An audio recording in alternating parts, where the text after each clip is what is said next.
questão importante aí é a questão econômica, certo? Eu tenho ficado muito preocupado com essa questão econômica em termos de pesquisa na área de comunicação, porque às vezes parece que nós avaliamos as coisas que já a sombra das coisas, né? Reagimos não olhamos para as bases materiais, digamos que onde isso se estrutura. Eu, por exemplo, tenho a questão, por exemplo, a dimensão do tempo, por exemplo, para os novos intermediários é muito importante. Então, por exemplo, a nova economia de dados, ela trabalha muito com a percepção de o tempo enquanto um valor, certo? Tanto o tempo, eu escrevi um artigo sobre isso recentemente, fazendo aqui um marketing já em relação a isso, mas a dimensão, por exemplo, de como o tempo é importante para, tanto como produto, ou seja, nós usamos aplicativos porque nós ganhamos tempo, isso gera nós ficamos presos numa questão cultural, né? Nós não conseguimos não usar aplicações porque nós vamos perder tempo e vamos ficar para trás. Então, isso é uma questão forte e difícil sair desse ciclo. E a economia trabalha com essa perspectiva. E também, ao mesmo tempo, essa dimensão das estruturas econômicas que estão por trás, por exemplo, de diversas plataformas, diversas formas de fenômenos políticos, às vezes é um pouco, digamos, não é analisado de fato como deveria ser. Por exemplo, a ideia de fake news tem muito a ver, claro, é um fenômeno complexo, mas muito a ver com a dinâmica de target market, por exemplo, certo? Impulsionamento, etc. e tal. E outra questão, questões como populismo tem muito a ver com crises econômicas. Se você olhar historicamente, não é só isso que gera, mas historicamente o populismo se ergue quando existem condições materiais degradadas, certo? Crises econômicas que elas geram. Então, eu queria mesmo falar um pouco mais sobre essa questão de onde nós podemos avançar um pouco mais na discussão. Não é sintomático que nós, na Complexo, nós temos nenhum GT sobre economia, por exemplo. Temos, né, isso está transversal, mas não há uma discussão, porque nós, de algum modo, às vezes negligenciamos, analisamos apenas o final das coisas, não analisamos de como isso lá atrás se remota. Então, como a gente pode pensar a questão econômica das intermediações nesses processos novos? Obrigada, Sivaldo. Pode passar o microfone. Só peço que vocês se apresentem antes de fazer a pergunta, tá bom? Bom dia, eu sou Raul, eu sou doutorando no IESP-UERJ, doutorando em Sociologia. Minha pergunta é principalmente para a professora Maria Helena Weber, porque acho que ela é quem mais se debruçou sobre o assunto, assim, mais vai poder falar. E você deu a deixa também de falar da tese, acho que é a tese sobre a novela Salve Jorge, e você falou sobre o trabalho sobre Salve Jorge, eu gostaria de saber o que aconteceu com a área de entretenimento, assim, dentro do campo de comunicação e política. Porque existiram, na verdade, trabalhos muito bons da própria professora sobre novela e política, como as novelas ajudaram na eleição do Collor, por exemplo. O professor Mauro Porto tem trabalhos importantes sobre novela. O professor Vinícius de Lima tem trabalho muito bom sobre o conceito de cenário de representação da política, que não abrange só entretenimento, mas também. Antes também existiram trabalhos bons sobre radialistas na política, mas parece que o campo de entretenimento política ou não produziu tanto, ou não foi dada a devida importância a essa área, né? Não ao campo. Eu fico pensando que a institucionalização do campo de comunicação e política hegemonizou alguns temas, assim, né? A comunicação oficial, o horário eleitoral, esses temas principalmente. E o noticiário, né? As notícias. Mas o entretenimento, que é o irmão do noticiário, ficou de lado. E aí eu fico muito preocupado, porque até as eleições do Bolsonaro se pensavam muito que ia ser sempre o horário eleitoral que ia definir. Tanto que muitas pessoas falavam que ele não tinha a menor chance de ganhar, porque ele não tinha uma coalizão que desse tempo de TV suficiente. Um dos motivos, né? E aí, de repente, depois das eleições, parece que a gente dá um cavalo de pau e vira tudo fake news do WhatsApp, que explica as eleições do Bolsonaro pela via da comunicação e política. Então, eu fico muito preocupado que a gente não olhe, por exemplo, eu e Vitor Piai fizemos um levantamento e achamos que o Bolsonaro participou de mais de 30 programas de auditório ao longo de 10 anos. Assim. Ele foi 10 vezes ao Super Pop, ele foi ao CQC, ao Ratinho, aos Casos de Família. Então, e ninguém fala sobre isso. Assim. Tudo bem, mas a gente pode pensar que Bolsonaro ninguém poderia prever. Mas o Tiririca, que estava aí bombando em voto, e tantos fenômenos da comunicação que a gente pode ver pelo mundo também. O Berlusconi foi muito importante, o próprio Trump foi muito importante, ele participou do Aprendiz por quase 10 anos antes de se eleger, enfim. E aí eu fico querendo saber da professora, assim, será que a área de entretenimento política não produziu o suficiente, não conseguiu convencer o campo o suficiente, ou o campo não se importou e era mais fácil fazer outras coisas, assim?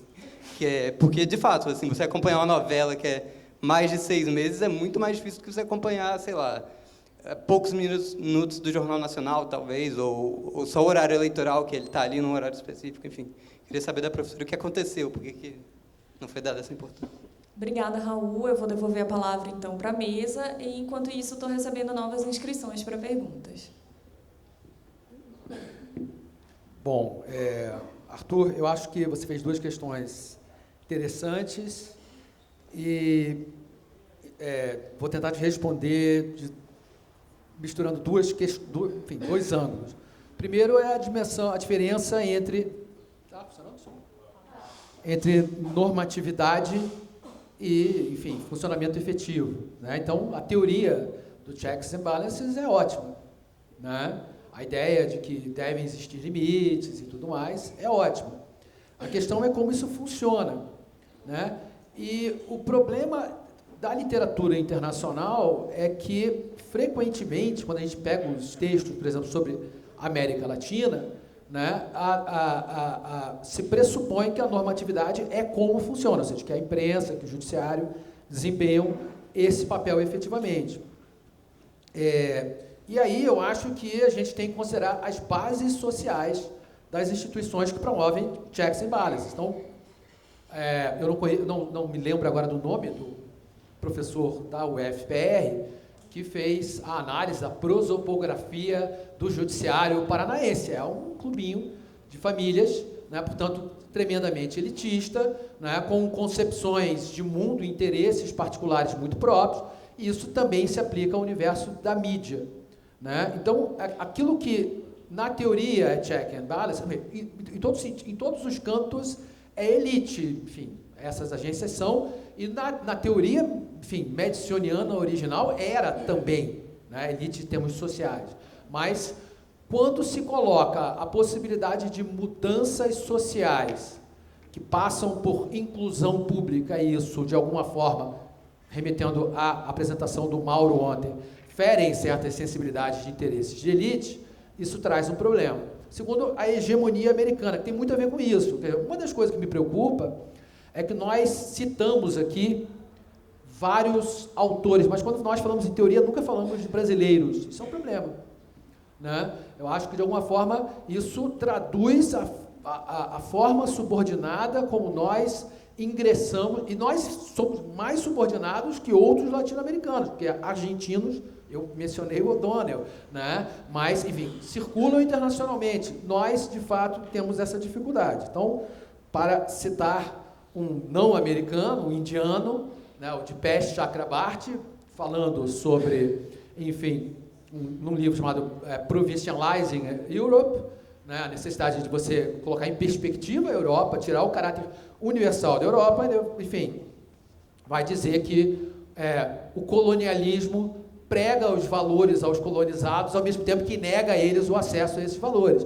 Então, na dinâmica da hegemonia americana, isso é muito característico. A hegemonia americana é assim, concordo que enfim, vários dos valores que nos são caros, de alguma forma, foram definidos em termos, mas isso principalmente a partir, eu acho, dos anos 90, né, da hegemonia americana, que deriva de um acidente histórico, que é a Segunda Guerra. A Europa deixou de existir funcionalmente. Se não fossem os Estados Unidos e Plano Marshall, né, estariam em ruínas provavelmente até agora, né? Então, os Estados Unidos, de fato, comprou a Europa, se transformou em superpotência.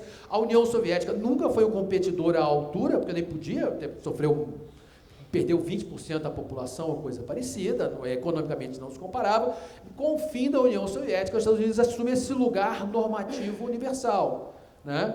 Mas o ponto é que essas instituições de checks and balances, e aí, citando o Yasha Monk, né, que enfim, acho que faz uma análise muito mais interessante do que a do Levitsky, quem é o segundo autor? Do Ziblatt, que o Porto se referiu, porque o Monk, pelo menos, menciona a possibilidade de que hoje nós temos 2 problemas. Um, que é o clássico lá do Levitsky-Ziblatt, que é o fato de que nós temos, digamos, populismo, ou seja, democracias autoritárias. O outro caso é o caso que nós temos democracias não liberais. No outro caso é o sistema liberal não democrático, que é, por exemplo, a União Europeia. quem define tudo da Europa é uma comissão de sábios, né, que vem lá de não sei de onde. Né? A ideia do Banco Central Independente, quando a gente vê o caso da Grécia oprimida diante da impossibilidade de tomar as rédeas das medidas para salvar o próprio país, porque tem um Banco Central Independente, a gente vê o quanto isso pode ser opressivo. É claro que isso é diferente no caso do Reino Unido, que está enrolando no Brexit já não sei quanto tempo, e da Grécia, que passou o tanque por cima da Grécia e dane-se. Né? Então, assim, eu acho que enfim, as questões são concretas. Enfim, eu acho que, de alguma forma, nós temos um certo modelo ordenado, confortável, que, de alguma forma, talvez todos nós gostaríamos, pelo menos um cantinho de nós, de voltar a ele. Por outro lado, eventualmente, nós estamos diante da história. E no contexto da história, né, então, quando a gente considera, por exemplo, o cenário da pesquisa global, né, a pesquisa global é definida em termos muito americanos. Quando a gente fala, o Fabrino, por exemplo, mencionou, não, olha, existem outros autores teóricos, existem, mas a teoria que a gente encontra consolidada na revista como premissa, porque a maior parte dos trabalhos empíricos sequer teoriza, já parte, a imprensa livre é um antídoto contra a corrupção. Eu li um texto, um dos textos mais surreais que eu li, é um texto que, eu confesso que esse texto me traz calafrios cada vez que eu lembro dele. Né? O argumento é o seguinte, foi publicado. Esse texto, o argumento é o seguinte, as autoras olharam o ranking da Freedom House e constataram que os países da América Latina caíram 10 pontos no ranking da Freedom House. Só para dizer uma coisa sobre o ranking da Freedom House. Durante o período do Brasil da ditadura, o Brasil, a imprensa era livre, agora ela é semi-livre. Ok. Voltando ao... E aí, constatam que há uma queda na liberdade da imprensa, né? E que isso acontece no período da América Latina da chamada virada à esquerda, de tal forma que o argumento presidentes de esquerda fazem mal para a liberdade de imprensa e, portanto, para a democracia, e presidentes de esquerda eleitos por vasta maioria fazem ainda mais mal para a democracia. Né?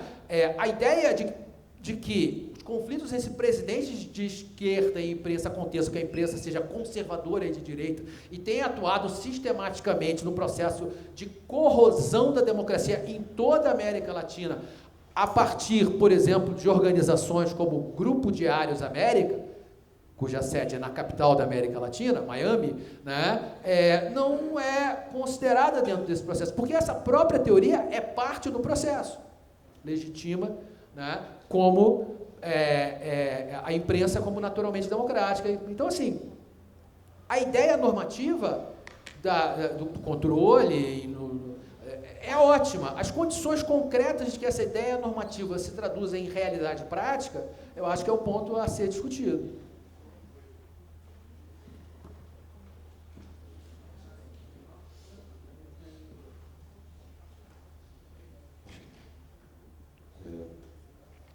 Só comentar, talvez, o primeiro ponto de Arthur.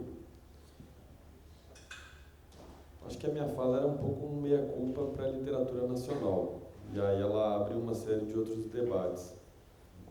Acho que o contexto contemporâneo ele recoloca uma série de questões que acabaram negligenciadas nacionalmente em virtude de uma certa construção necessária, importante, complexificante do processo comunicacional, mas que acaba por negligenciar algumas das agendas necessárias e possíveis devidamente tratadas nessa complexidade, como é a literatura de media effects internacional. Então era um pouco nesse sentido e quase como um meia-culpa do discurso da fala oposta. Então esse trabalho. Sobre as perguntas de Sivaldo, que coloca, eu concordo, Sivaldo. E foi por isso que eu não sei se ficou claro, mas eu coloco supostamente desintermediado. Supostamente desintermediado porque esse discurso da desintermediação ganha força na forma de agência dos sujeitos que entendem a ação como desintermediada, exatamente porque os processos de intermediação se tornam mais ou opacos, no caso da discussão dos algoritmos, ou naturalizados, no caso das relações entre grupos, no caso das formas de mediação por meio das quais conteúdos são difundidos, trabalhados e articulados. Então, concordo plenamente com você. Sobre a discussão da economia, também era um pouco nesse sentido. Assim, eu mencionei rapidamente essa discussão do capitalismo comunicativo, com a forma de produção de valor, com a forma, com o tipo de trabalho e da onde se deduz valor, para pensar outras formas por meio das quais a economia afeta processos de subjetivação, processos de ação dos indivíduos e que afeta esse cenário como um todo. As novas relações de trabalho, o processo de flexibilização das relações de trabalho, a não compreensão de um trabalho gerador de valor como trabalho. Então, acho que tem uma série de veios, né, que é possível explorar. Eu não sei exatamente qual que é o ponto que você queria desenvolver e trabalhar. Mas me parece, e é que eu ressalto de novo, que essa discussão sobre sociologia fiscal e como é que ela coloca uma série de questões para pensar economicamente a possibilidade da democracia na atualidade é um dos veios mais ricos e negligenciados para pensar essa dimensão econômica. E me parece que ela coloca um conjunto de outras chaves para sair dessas leituras mais simples e para sair de velhas categorias organizadoras da oposição capital-trabalho como estruturada de uma forma tradicional, sem fazer a discussão adequada de quem são os grandes donos das corporações, os fundos de pensão, dos trabalhadores, e que captam essas complexidades da forma de organização do modo de produção contemporâneo. Então, acho que é preciso sair um pouco desse lugar de falar a economia importa e, na verdade, há aqui uma questão da imposição dos grandes conglomerados, interesses ricos sobre a população pobre, para pensar a economia na sua atualidade, nos seus desdobramentos sócio-históricos, inclusive com essas transformações marcadas por mudanças brutais no que se considera trabalho e no como é que se produz valor, mais especificamente. Então, era um pouco nessa direção. E aí, que é o trabalho do Frank, um autor brasileiro, que eu acho particularmente interessante e relevante a esse respeito da sociologia fiscal. Francisco. Bom. Então, pergunta interessante. Eu sou apaixonado pela discussão, por exemplo, política e telenovela, e quando aparece algum candidato, mestrado, doutorado, para trabalhar com isso, a gente consegue. Isso é muito bom. Mas eu tenho algumas ideias, né, algumas posições sobre o modo com que isso vai acontecendo, né? Uma delas é, assim, não que haja uma perda de poder na vinculação de telenovelas, né? Está aí a Record, fazendo também, etc. Mas eu acho que é uma perda do domínio daquilo que daquilo que é do ponto de vista teórico das telenovelas, né? Então, eu acho que há grupos que continuam trabalhando, né, com a Globo, muita produção, da professora Imaculata, Carmen, Jacob, enfim. Mas, nessa perspectiva, quando a primeira vez assim, que se começa a trabalhar com essa relação em telenovela e política, que é esse meu texto, que é lá de 89, sai a primeira revista Comunicação e Política. E ali tem a formação desse grupo, que depois vai gerar, né, esses filhotes importantes, inclusive como a Compós. Eles saem dessa primeira discussão que vai acontecer nessa revista sobre comunicação e política de 89. Então, nós vivimos um processo de lenta redemocratização e uma disputa de poder entre esses novos atores políticos e novas instituições ditas da democracia e o debate que havia dentro da própria Rede Globo, por exemplo, da sua hegemonia e das suas grandes audiências, e ela como protagonista desse processo todo. Esse protagonismo político, que era explícito e era de censura, e foi na famosa campanha em que houve, esqueci o nome daquele momento, que é o caso que se chama, que houve a deturpação da eleição do Brizola, né, a Proconsult. Então, havia um protagonismo explícito, né, que era ainda herança de todo o poder que havia um ganho do regime militar, etc. e uma estética absolutamente primorosa que só a Globo conseguia fazer e que competia em termos internacionais. Isso significa que havia um conteúdo político explícito, e nós íamos identificando, dentro do entretenimento, dentro da telenovela, né? Isso vai longe, digamos, isso vai acontecendo depois nos programas do Faustão, em outras telenovelas, mas, digamos assim, é algo muito pontual que acaba deslocando esse interesse, né? Eu, particularmente, ainda tenho, como eu citei, esse estudo, está ali atrás de ti, autor, que é sobre a questão da Salve Jorge e a mercantilização do tráfico de pessoas, assim, não tão radical como eu estou dizendo, mas... Então, acho que é um outro elemento, então, essa perda do domínio, essa restrição, esse controle social, político, institucional, sobre o poder da Globo. Então, há uma diminuição, um controle maior sobre o seu discurso, né?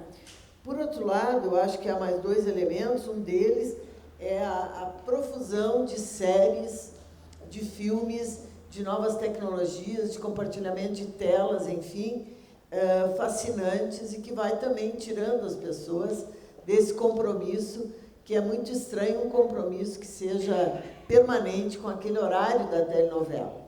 Esse, para mim, é um elemento importante. Algumas, acho que mantém lá 30%, 40% de audiência, mas nós chegamos a ter 85%, 90% e assim por diante, né? 70%. Então, era o único lugar, digamos, que havia esse compromisso mais do entretenimento, mas também um compartilhamento de histórias. Havia várias discussões de uma projeção das pessoas naqueles personagens, naquelas temáticas, e aí dentro você encontrava essa perspectiva mais política, né? E a própria existência, digamos, de todo esse instrumental de mídias, de redes sociais, em que você tem acesso ininterruptamente e você se expõe. Então, as histórias privadas que eram contadas na telenovela, elas passaram a ser compartilhadas muito mais rapidamente em todos esses aparelhos, né? Ficou um pouco sem graça aquelas histórias pessoais que eram das telenovelas, porque hoje nós temos histórias muito mais fascinantes que estão circulando, mesmo em fragmentos, né? Mesmo apenas na imagem das pessoas. Então, acho que tem algo a ver com isso, um formato telenovela que cada vez mais se constitui como séries, que é a próxima, que é a tendência da Globo, né? Programas mais enxutos. Mas eu acho que ainda há muito para se estudar, no sentido não só do entretenimento, mas como nas telenovelas você tem a circulação de valores, né? A identificação, a homossexualidade, a negritude, por exemplo, a questão de gênero, tudo isso veio sendo incorporado. Isso é interessante de estudar, de que maneira esse produto tão interessante, ele vai naturalizando determinadas relações que continuam gerando preconceito na própria sociedade, né? Então, acho que tem muita coisa para estudar. Eu acho que, principalmente no aspecto cultural e mesmo na política, né? As pessoas, quem são os poderosos, como se dão as relações de classe, algumas ainda têm trabalhado com isso.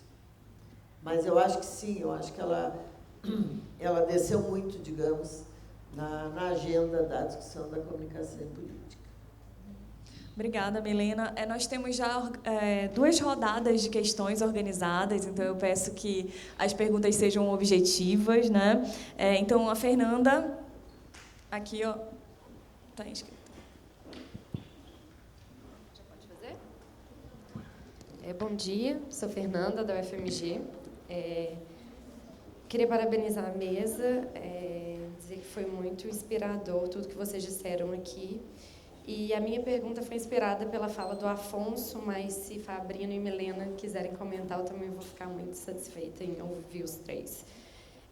Pode parecer uma questão pequena, diante, acho que, das problematizações trazidas pela mesa, por ser uma questão que eu vou colocar do campo discursivo, né? Mas eu acho que, pensando a comunicação política também como um papel de centralidade nessa questão das disputas discursivas, a minha pergunta se dá no seguinte aspecto. Se impeachment parece um termo equivocado, né? Como concordo com o Afonso nesse sentido, mas que se golpe parlamentar também parece um termo insuficiente por desconsiderar, por exemplo, a atuação do judiciário no processo, do Ministério Público e de outros atores. E se outros termos que vêm sendo usados também para essa definição do processo que aconteceu em 2016 não parecem tão adequados, o que eu queria colocar é se nomear esse episódio, né, genericamente como golpe, não seria uma forma também da gente se acomodar com essa mera apropriação de conceitos que o próprio Afonso destacou, né? E se a gente não estaria relativizando também os processos históricos ou igualando o que ocorreu em 2016 de algum modo, ao adotar genericamente apenas golpe, né, com um golpe de Estado de 64. E se isso não poderia também ser um equívoco, uma possibilidade de dar margem para reapropriações novamente inadequadas, que abrem espaço de uma reação também, principalmente dos grupos de extrema-direita e hoje dos grupos no poder, né, de que todos nós que pesquisamos as narrativas sobre a ditadura esperávamos nesse momento talvez um grande silenciamento dos 55 anos do golpe, e o que a gente viu foi um momento de celebração, né, pelas autoridades e uma adoção dessa questão de se foi golpe em 2016, também foi golpe em 64 e golpe não tem problema. Então, a pergunta que eu queria fazer é mais nesse sentido, se nós, como pesquisadores do campo da comunicação política, não deveríamos também estar mais afeitos a trabalhar com essas definições e criar definições mais específicas para os nossos problemas mais complexos e específicos, e não apenas adotar esses termos. Obrigada, Fernanda. Ali, ó, com Locatelli.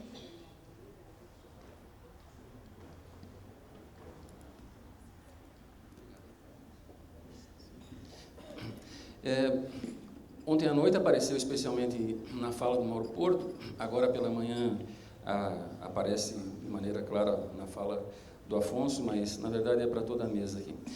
A questão apareceu ontem e me deixou bastante intrigado. A questão a frase é mais ou menos essa: como ninguém anteviu o que viria.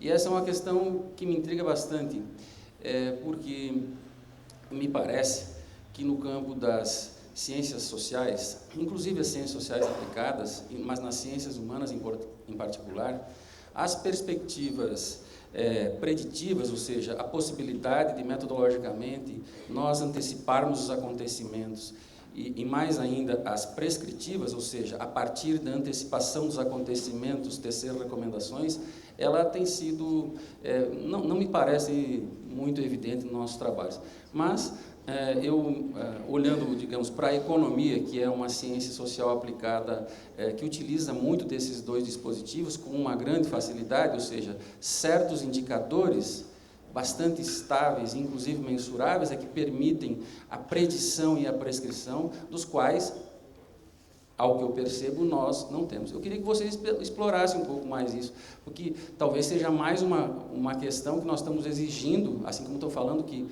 o Fabrino diz, a democracia pode não dar certas coisas que é do plano da economia, essa é a mensagem que aparece, por exemplo, no caso do OFF, né?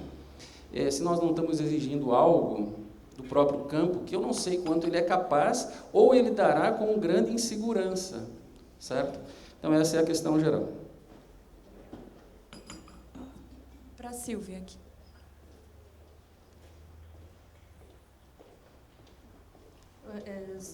Eu queria ter perguntado ontem, mas acho que vale também, vocês também tocaram nesse assunto.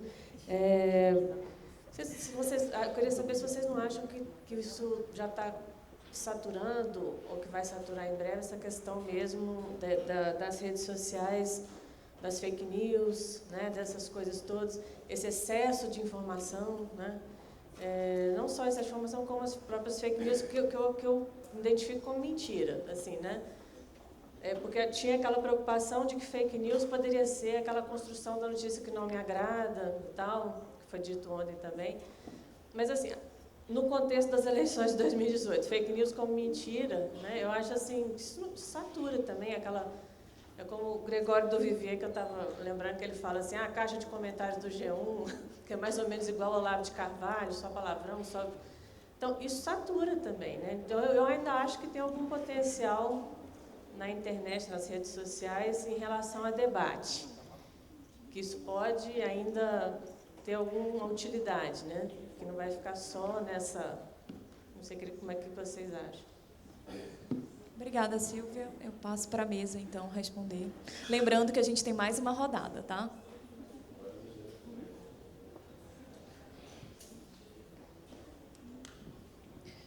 Fernanda, eu acho que não temos como ter uma terceira denominação, uma nominação para o que aconteceu.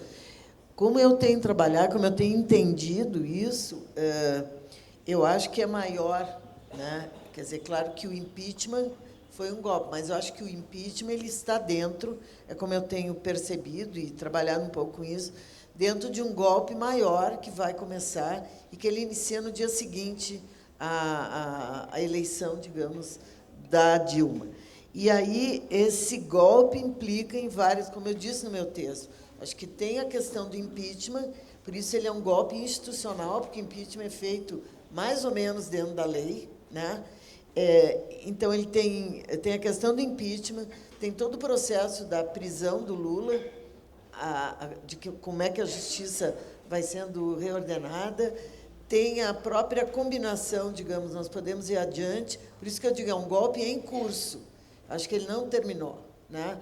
Nós temos a entrada, a militarização do Estado por dentro, né? Um pouco por fora também, porque o vice-presidente é um militar. Então, acho que tudo isso transforma isso, se podemos chamar assim, desse golpe institucional, né? Então, assim, que tudo isso... Por que eu digo isso? Porque eu acho que a coisa mais grave que aconteceu, que foi o impeachment, mas, para mim, ela é parte desse processo. É uma coisa maior, né? Como, depois de 2013, forças que estavam quietas ou inconformadas, elas vão se reordenando, né? Eu sempre digo que eu acho que tudo vai começar quando, finalmente, as empregadas domésticas tinham carteira assinada. Aí já é demais, né? Então, agora, imagino que pode acontecer. Então, você tem esse processo todo que vai acontecer, que eu acho que começa a articulação dos grupos financeiros, né? A articulação das mineradoras, você tem toda uma concordância, digamos, em que aquela época dita das esquerdas acabou. É muito tempo no poder, né? Então, o ódio ao PT também, ele tem uma razão, porque ele ficou muito tempo no poder. Quantos partidos ficaram? Isso aconteceu em Porto Alegre, nós tivemos 16 anos também, né? Você tem uma organização aí de disputa que é do poder, que é econômica e política. Então, acho que o impeachment foi uma fase absolutamente essencial de demarcação de forças. Mas eu acho que o golpe não terminou. Sobre a questão da saturação de informações, eu acho que sim, né? Eu acho que ainda é espaço de debate. Quando se fala assim, tem que trazer à tona essa ideia paradigmática do interesse público, para a gente poder analisar todos os interesses privados que vão minando esse interesse público, os interesses da sociedade. Então, acho que há uma saturação de informações e ela beneficia, digamos, a desconstituição daquilo que eu estava falando, o que é verdade, o que é realidade. Se eu não sei quais são os limites, quais são os parâmetros do que é verdade, o que é realidade, bom, isso é a morte, do ponto de vista que você tem aí uma falta absoluta de segurança. Nisso, né, nesse espaço de dúvida, você tem a possibilidade de um processo de dominação bastante grave e uma anomia, né?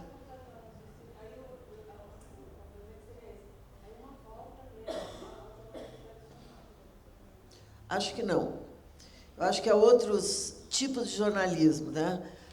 A Marlise, que está aqui, acabou de defender uma tese sobre modalidades comunicativas, que o Arthur também estava na banca, em que ela mostra a recuperação desse jornalismo a partir de princípios do jornalismo tradicional E ela vai mostrar como essas novas modalidades comunicativas digitais preservam isso, né, a partir de determinados critérios, mas em outros modos, né, eu acho que nunca pensando que poderia haver um retrocesso, mas os princípios seriam os mesmos, você recupera nessas modalidades, mas o modo de funcionamento, não, né? E sobre a questão do Locatelli, eu acho que nós trabalhamos muito com o factual, né?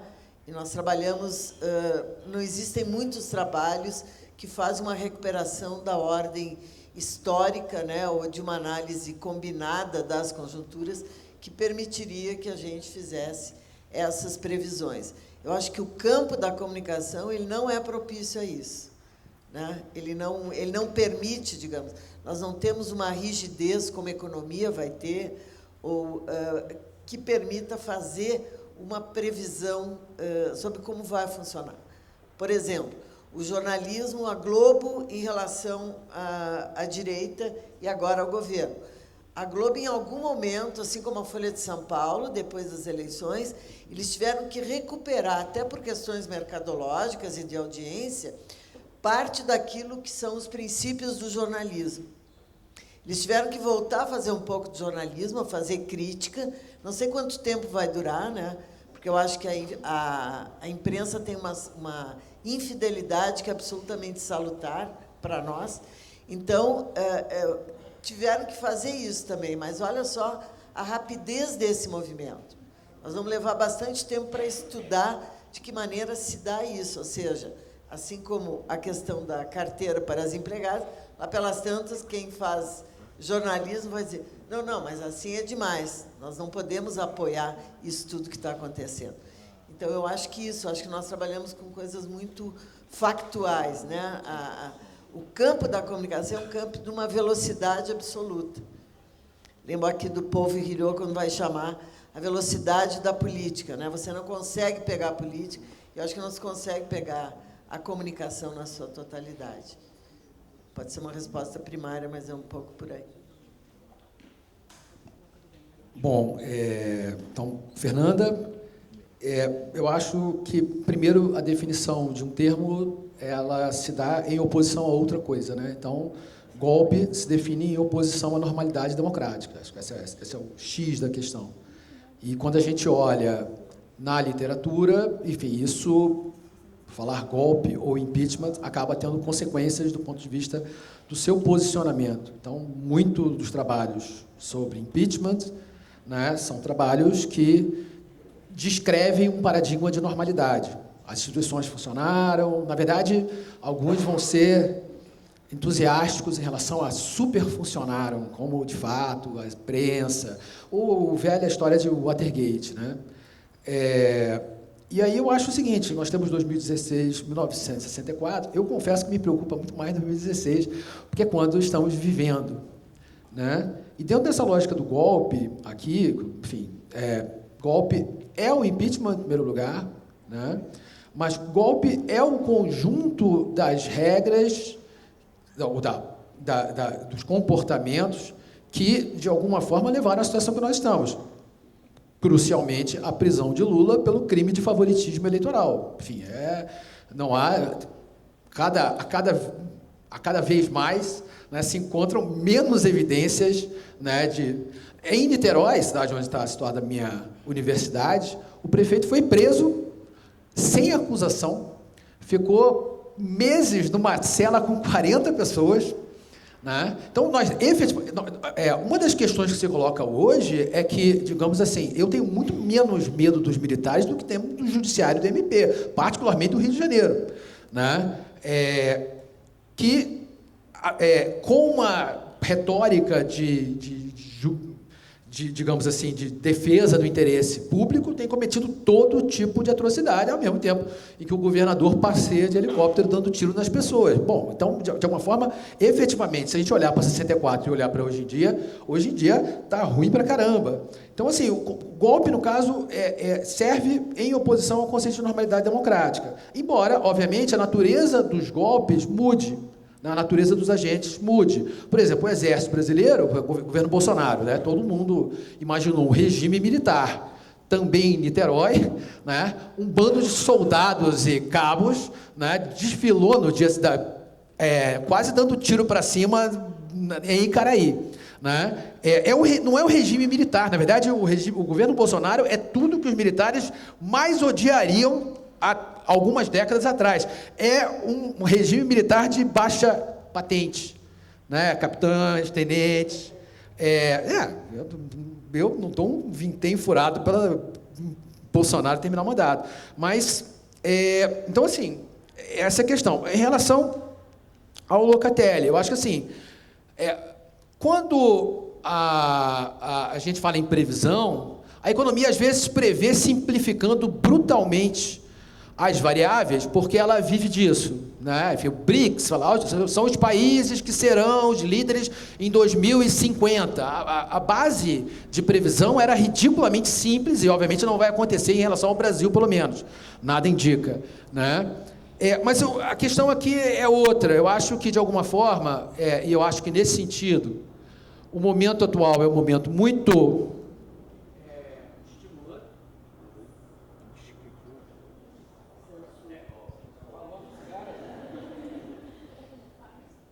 O momento atual é um momento muito estimulante, porque nós fomos chamados a fazer, a mostrar a nossa relevância. Né? Obviamente, fomos chamados pelo governo de uma maneira, nós estamos fazendo de outra maneira. Né? Mas uma das coisas que eu acho, eu tenho lido também, muitos textos acadêmicos que falam, internacionais, inclusive, ninguém liga para o que a gente escreve. Né? Essa é uma questão que a gente tem que se fazer. Enfim, um dos problemas que eu acho que existe na academia, e eu acho que tem a ver com o problema da comunicação científica, que a Milena se referiu, né, é o fato de que nós falamos para os nossos pares, usamos, às vezes, metodologias, maneiras de provar, que são de nicho, né, e nos esquecemos das questões fundamentais às quais nós deveríamos estar respondendo. Eu frequentemente vejo que existe desconforto de lidar com o presente e de fazer projeções sobre o futuro. Mas se a gente não faz projeções sobre o futuro a partir do presente, para que a gente está escrevendo? Né? Se de alguma forma o que a gente escreve não nos ajuda. Para mim é o seguinte, a enorme sensação que eu tenho é que, muitas vezes, muitas críticas que a gente recebe, meus textos, assim, os textos que eu publico fora, enfim, geralmente eles passam por 4 ou 5 revistas, são detonados, então eu conheço vários tipos de críticas aos meus trabalhos, né, que são feitas geralmente por pesquisadores estrangeiros. Uma delas foi essa, um texto que eu falei sobre golpe, é muito cedo para fazer um diagnóstico sobre golpe. E aí você olha a literatura internacional, põe Trump, né? A mesma pessoa que provavelmente disse que eu estou sendo passional, partidário, pouco científico, né? Pega a bandeirinha. Eu vi uma coisa bizarra outro dia no grupo de Political Communication, que era assim, vai ter um evento promovido no Clinton Institute para discutir Trump. Ninguém contestou o fato de que pessoas no Instituto Clinton, que é Hillary, Bill Clinton, né, discute Trump, porque, enfim, é assim que acontece. Então, eu acho que tem uma espécie de lógica, às vezes, se coloca, que é mais ou menos o seguinte: para ser médico, é preciso ser legista. Né? O sujeito chega no hospital, você espera a pessoa morrer, aí, quando a pessoa morre, você diz, você tinha isso. Né, para o cadáver, obviamente. Então, assim, hoje eu acho que a dinâmica da relevância nos obriga a assumir riscos. Eu acho que esses riscos, às vezes, né, nos colocam diante da perspectiva de sermos acusados de falta de cientificidade, coisa e tal, etc. Mas é basicamente o que fazemos. E aí é uma outra coisa. Acho que na divisão internacional do trabalho, é a minha enorme sensação, alguns lugares são lugares onde as pessoas podem correr riscos, certas instituições. Outras não. Nós assumimos muito esse lugar de reprodução. Né?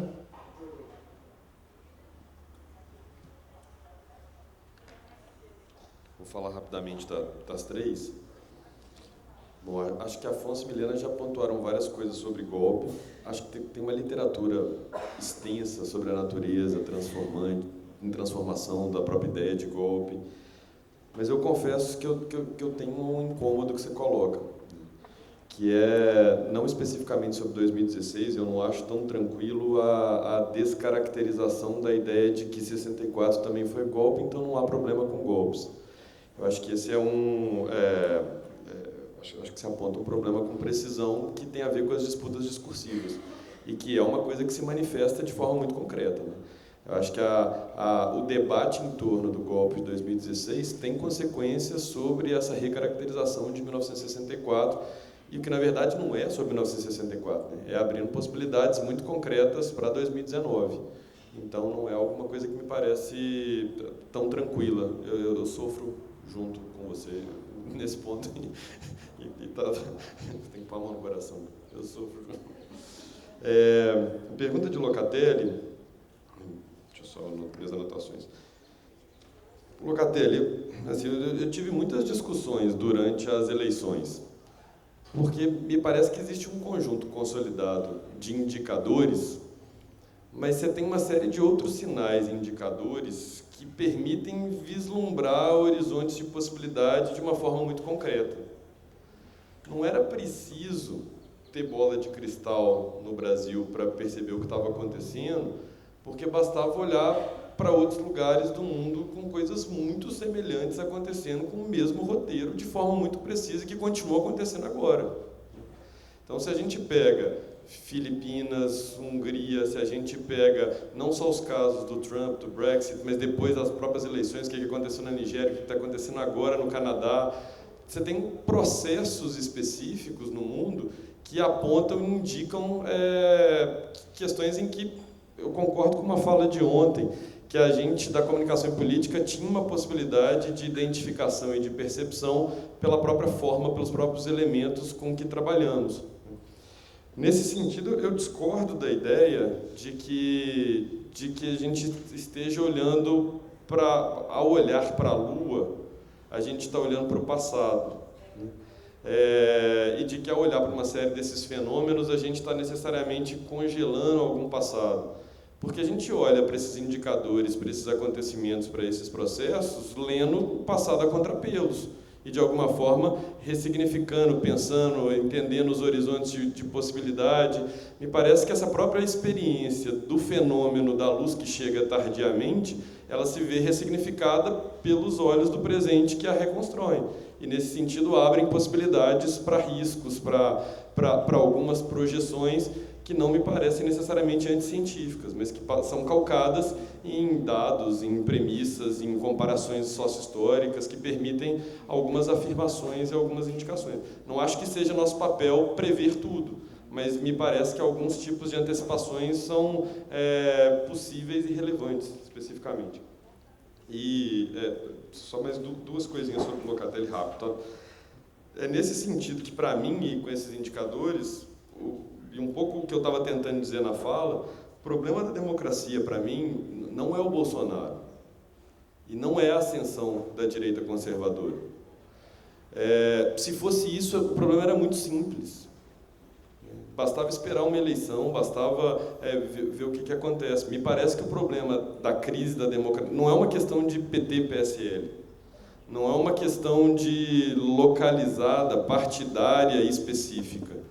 Mas se trata de um padrão de acontecimentos recorrente no mundo a partir de crises estruturais que têm dimensões econômicas, políticas, sociais e epistêmicas, em que coisas dessa natureza são sintomas e não causas.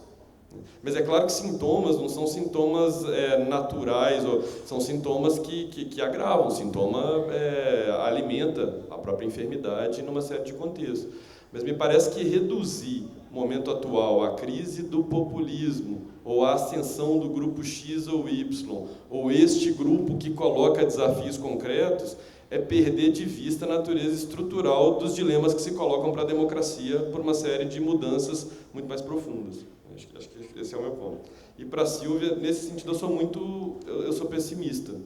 Eu acho que a gente está muito longe da saturação. Estão desenvolvendo formas, inclusive, de armazenagem de dados em DNA. Né? Para você, nós estamos, eu acho que o cenário não é as pessoas estão percebendo, cansando, e aí daqui as coisas vão melhorar. Me parece que é uma discussão muito mais sistêmica, estrutural, de como é que a democracia dá conta de responder a problemas dessa dimensão e desse tamanho. Então, acho que não estamos próximos dessa saturação, não. Obrigada, Ricardo. A gente tem mais uma rodada. Professor Wilson. Bom, vou começar daí, Ricardo. Crise da democracia.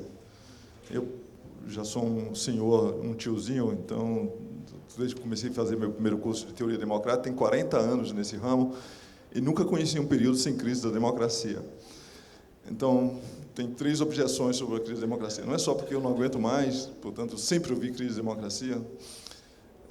A questão é se tem um período, assim, já que a gente fala de crise, né, pensando do ponto de vista de Kuhn, se tem um período da ciência normal, se tem um período da democracia normal. Quando é que a democracia foi normal e sem crise? Porque eu já vi crise diagnosticada com tudo, né? Quando começar a discutir essas coisas era por baixa participação popular e impermeabilidade do sistema político, crise da democracia. Depois era por excesso de participação, mas antes disso já tinha sido por excesso de participação e a sobrecarga do sistema de resposta política, crise da democracia. Depois se falou do problema do transnacionalismo e da Constituição da Comunidade Europeia, etc. Tem instituições gerais, não passa mais pelo crivo do povo, da população local, crise da democracia. Enfim, crise epistêmica e, por causa da crise da democracia. Então, qualquer coisa, alguém espirra lá, crise da democracia.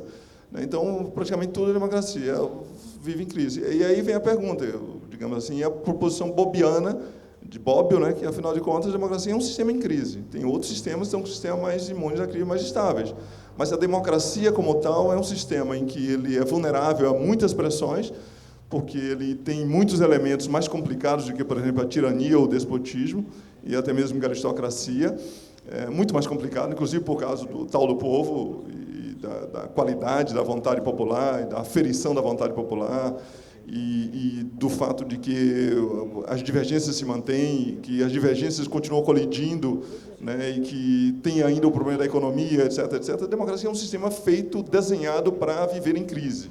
Aparentemente, se tem crise, é porque tem democracia, certo?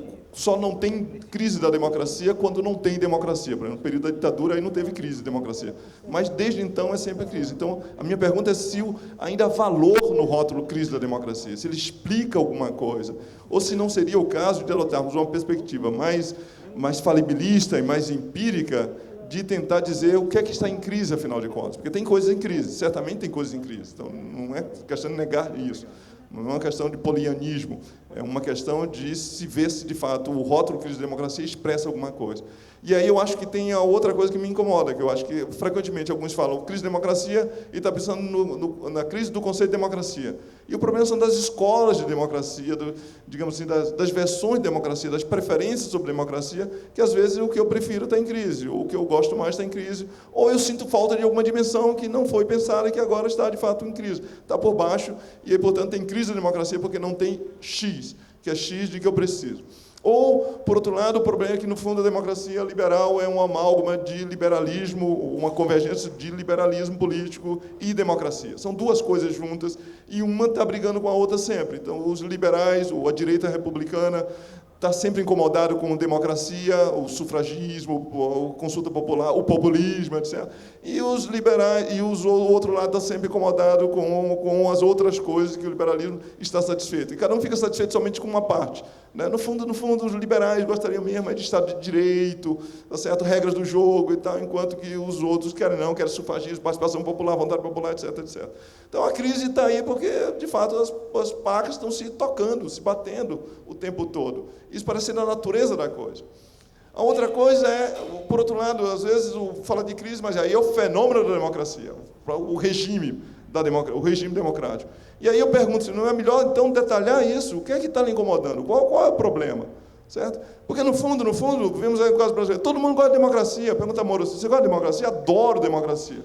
Sim, mas você gosta de garantias e direitos fundamentais, né, do devido processo legal? Não, aí a gente podia negociar, certo? Aí você fala para Temer, diz, você gosta de democracia? Adoro democracia. Sim, mas você gosta de soberania popular? Gosto muito. Mas você não sabe que soberania popular significa que quem foi eleito governa até o final do mandato? Ah, não sabia. Então, aí é outra coisa. Então, quer saber o que está em crise? Afinal de contas, não é melhor descermos aos fenômenos e dizer esse aspecto, esse aspecto da instituição democrática, estão com problema nesta circunstância específica, por causa dos fenômenos específicos, ele falar e diagnosticar uma crise geral da democracia? É isso.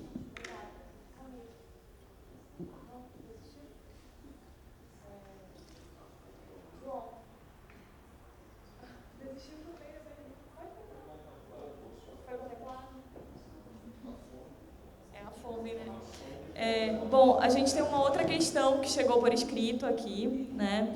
Os professores e a professora acreditam que essas matrizes políticas e epistemológicas eurocentradas ou estadunidenses são suficientes para dar conta, tentar explicar a complexidade dos fenômenos que observamos na América Latina, no que diz respeito à sua relação com sociedade, mídias, instituições políticas? Em outras palavras, qual a proficuidade das abordagens decoloniais para os estudos de comunicação e política no Brasil? Né? Então, com essas questões, eu passo a palavra para os professores fazerem suas considerações finais.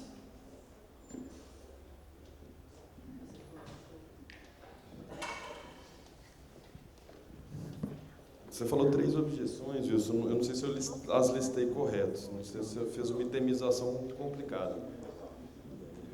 Mineiro gosta de listas. Mas vamos lá. Acho que discussão sobre crise da democracia, obviamente, qualquer discussão sobre teoria democrática, ela parte de um sentimento de crise para fazer.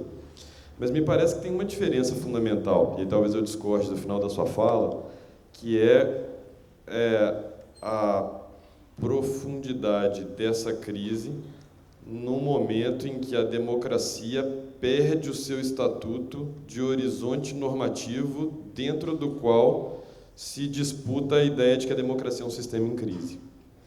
E o cenário contemporâneo, então, por exemplo, e esse é o argumento do Ransman lá no How Democracy Ends, que é um livro que me parece bem mais interessante do que o do Levitsky e do Ziblatt, em que ele fala que a grande mudança, quando a gente analisa especificamente tanto o que são os golpes, o que são as catástrofes e as mudanças tecnológicas, mas é que a democracia já não é vista como the only game in town.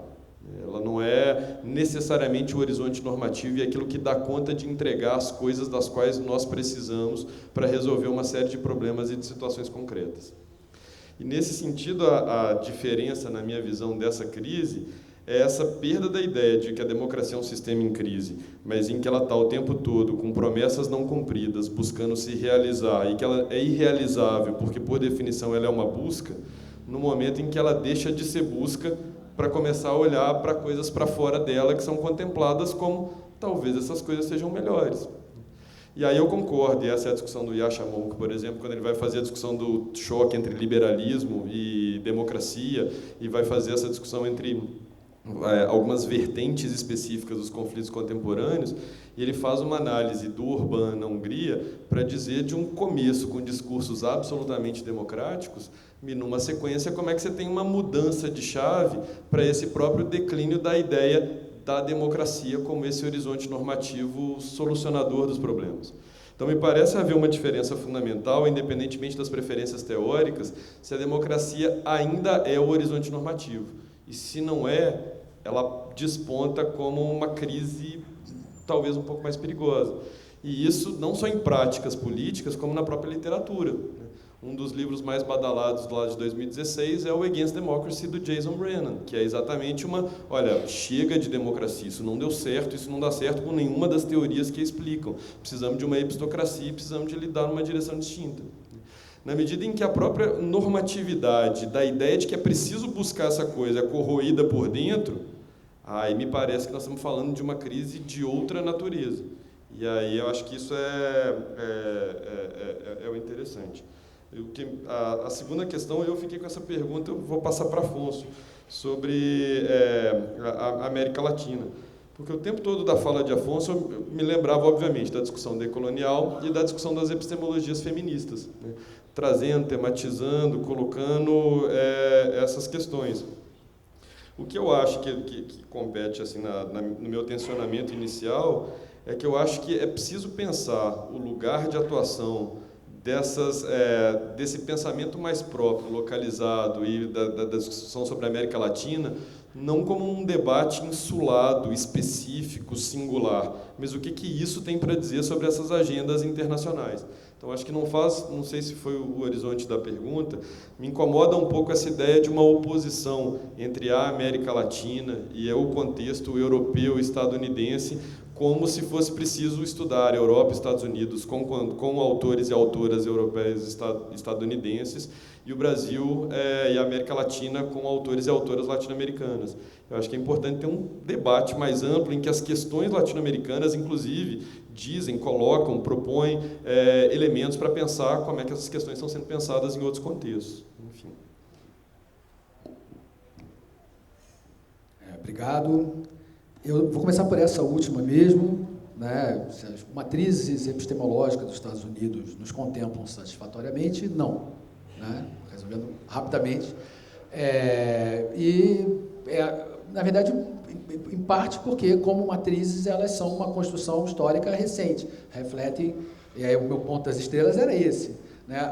A hegemonia intelectual reflete uma hegemonia econômica de uma geração para trás, que por isso pôde se transformar. Tem aquele Journal of Democracy, o primeiro número é explícito: precisamos formar pessoas que combatam a esquerda dentro da universidade e defendam a democracia, que obviamente é dentro do modelo de democracia global, neoliberal, né? Então, enfim, ontem o Fukuyama foi mencionado, né? E o Fukuyama é parte desse contexto. Então, de alguma forma, e aí, considerando e ampliando uma coisa que o Fabrino disse, concordo, a gente não deve dizer, devemos nos focar na América Latina, e eu acho que não devemos focar na Europa, nos Estados Unidos, mas existem muitas coisas que nós podemos ver sobre nós mesmos quando nós lemos sobre a África, por exemplo, ou quando nós lemos sobre a Ásia.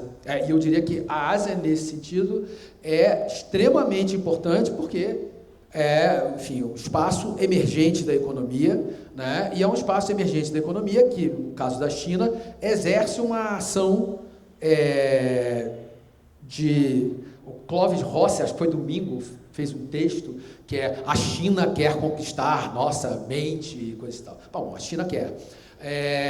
Mas, efetivamente, enfim, há uma mudança no cenário global, né? E assim, lá na UF, tenho um grupo de estudos de cultura pop asiática, que me leva a ler muitas coisas sobre a Ásia, no final das contas, e enfim, obviamente, há questões que se colocam ali, que não se colocam aqui, mas que são muito relevantes para entender, e eu acho que é um diálogo que nós temos que abrir. E a estrutura do debate intelectual, esse é o meu ponto, fecha esse debate. Se você tem 56% dos membros de comitês avaliadores nos Estados Unidos, eu vou participar, né? Então, semana que vem, de um evento que se chama Communication So White, para discutir como que há um predomínio de perspectivas brancas e masculinas no universo da pesquisa internacional. E nesse evento, eu e meus colegas, né, está aqui o Marcelo, né, somos as únicas pessoas de uma instituição não ocidental presente. É muito interessante isso, porque para discutir o pós-colonial, você tem que ir para uma instituição do centro, né? Sobre a crise da democracia, eu acho que, de novo, crise se mede em relação a expectativas, né? Eu acho que hoje nós estamos vivendo um contexto no qual valores civilizatórios, nós identificamos ataques a valores civilizatórios das periferias. Quando falo periferias, estou falando, por exemplo, da extrema-direita. Talvez não identifiquemos tanto quanto deveríamos ataques a esses valores que ocorrem a partir do centro, né? Exemplo, um artigo que vocês não encontram mais, mas eu baixei quando saiu, The Case for Colonialism. Saiu, ironicamente, no Third World Quarterly, né? Diz que não passou por um processo de avaliação devido, né? E, basicamente, o sujeito faz um argumento de que o colonialismo é bom, precisamos colonizá-los de novo.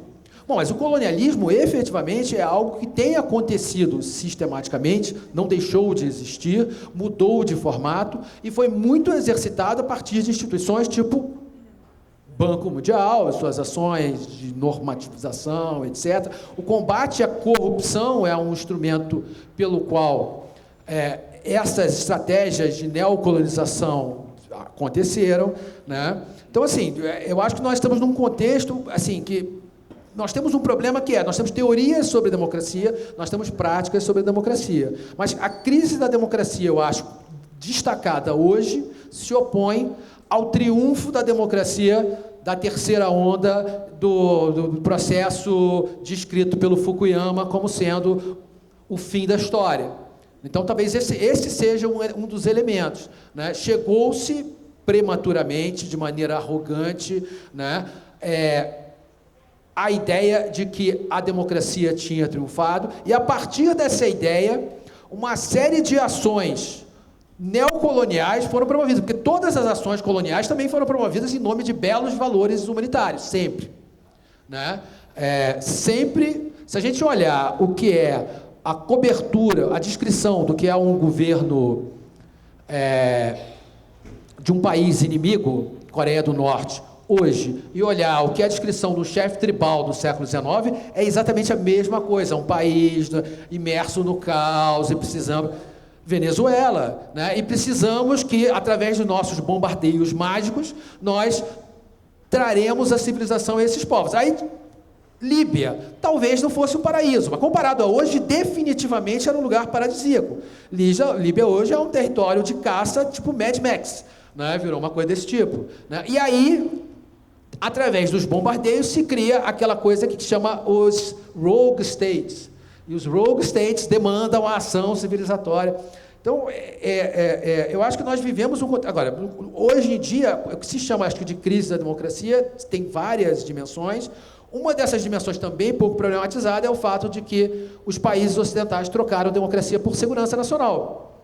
E é muito interessante que os mesmos autores que defendem medidas, ou seja, que reclamam de interferência russa na democracia americana, né, contestam processos russos de se defender de interferência estrangeira no seu próprio sistema político como sendo autoritário. É muito assim, porque o conceito de democracia e o conceito de autoritarismo foram definidos a partir dos Estados Unidos e exportados como conceitos naturais.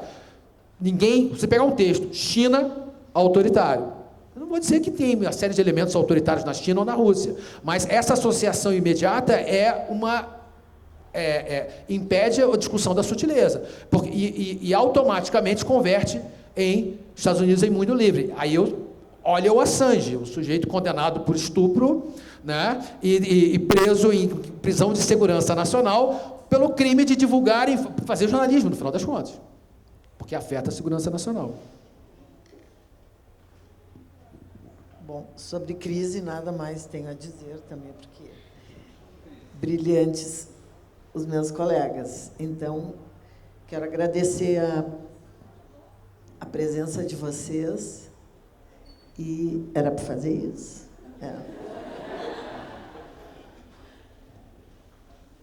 Bom, eu também quero agradecer a mesa por todas as discussões e problematizações, e a plateia também pelas questões. Eu tenho alguns avisos aqui da organização, tá certo?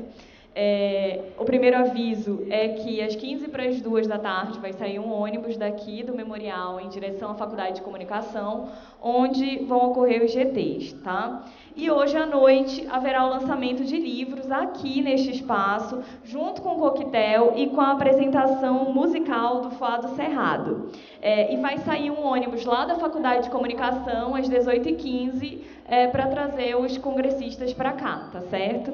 E amanhã estão todos convidados para a exibição do documentário Vozes da Resistência, às 8h30, antes da mesa 2. É isso, muito obrigada. Boa tarde a todos.